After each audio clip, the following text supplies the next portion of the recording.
Last week, we heard the bad news that the Trump administration plans to end the Deferred Action for Childhood Arrivals program, better known as DACA.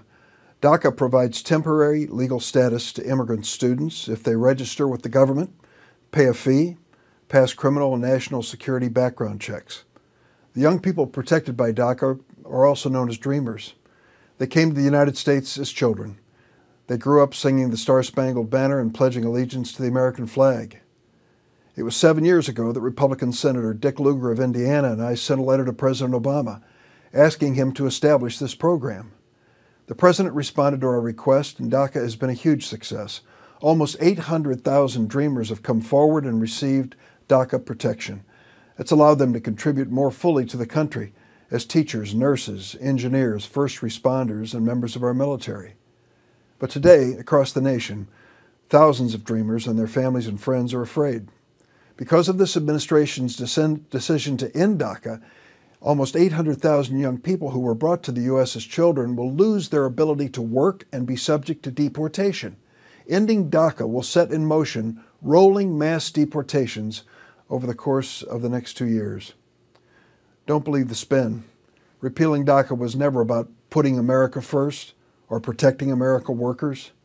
Dreamers grew up in this country and are American in every way except their legal immigration status. They're job creators, not job stealers. A study by the Center for American Progress finds that ending DACA would cost the United States at least $433 billion in gross domestic product over the next decade. The President says it's up to Congress to fix it. He gave us 6 months. Congress now has an urgent and closing window to right this wrong and prevent this catastrophe for so many young people and their families and for their communities and our country. The deportation clock is ticking. It was 16 years ago that I first introduced the DREAM Act.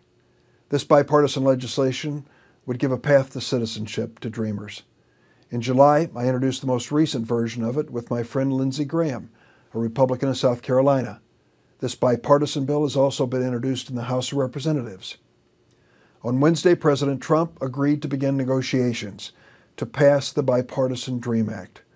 We're calling on the Republican leaders of the Senate and the House, Senator Mitch McConnell, Speaker Paul Ryan, to bring it to the floor. If they do, I am confident the DREAM Act will pass both chambers of Congress with a strong bipartisan vote, and then President Trump can decide whether to make it the law of the land with his signature.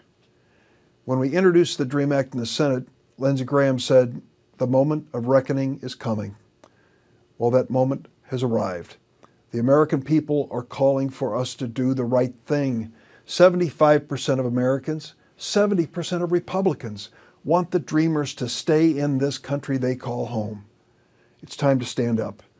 It's time for Congress to pass the DREAM Act. Those members of Congress on the wrong side of history will bear responsibility for forcing hundreds of thousands of talented young immigrants out of our workforce and putting them at risk of immediate deportation.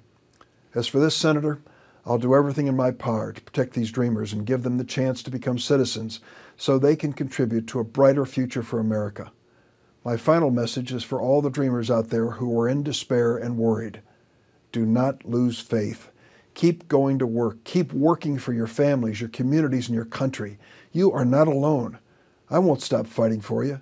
And together with my colleagues in Congress and our fellow Americans, we will ensure that you are here to stay.